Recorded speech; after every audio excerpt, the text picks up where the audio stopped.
Tuğuleme suğun begentimizin çägi yok. Allah'tan öyle ki suğun edepli, ekramlı, medvallı, tuğuleme yüzünü gözlep, halını sonra eklep tatlan kıydı kunçani durmuş yoluna kadamaz ya. Kadınlar bahtlı olsun, yürekler şahatlı olsun. Allah'tan suğunun bukçası yayraya. Bukçasının içindeki dürlü zatlarının hemmesini toyda giymekini yüreğimizden arzu ediyor.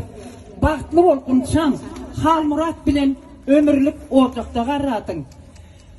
Öylece ki, yine mehri bilen kutlayan teymi, kıyız yenger gülşatcan, benim yengelik mertebeyen kutlayan, tügüleme bağırdığın bahtlı olsun, hemme eden arzular hasılı olsun. Siz yalak bir adalan, siz yalak devletli olacak olup, çağalı, çuğalı, mehirli olup, devletli olacak olup oturmağını tüy yüreğimizden arzu ediyor. Bahtlı olsun, kutlu mübarek olsun. Toy açık deyip ilan ediyor. Öylece ki, can toyun kutlu olsun. Bağlan bahtına ol. İlmi damı bağlalım daşında olsun.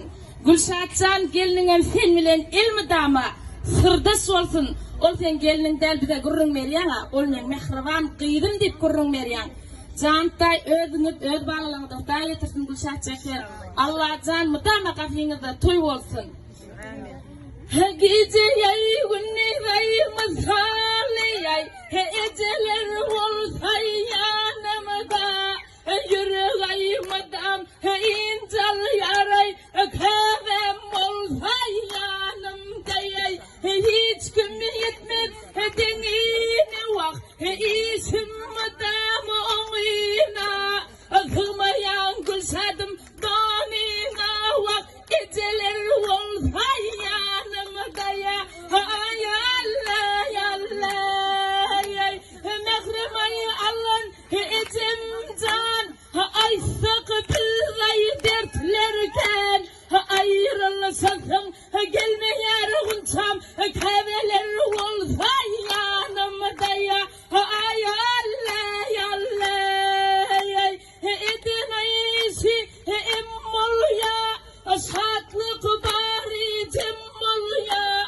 kaygı yay hasret kummol yarınçam yengen olsa yanımda ay Allah Allah Kâve denilecek hiç tat yoktur. Kâvem damarımın gani, doğallım yüreğimin yağı diye. Doğanım elmi dama başınız dik bolsun.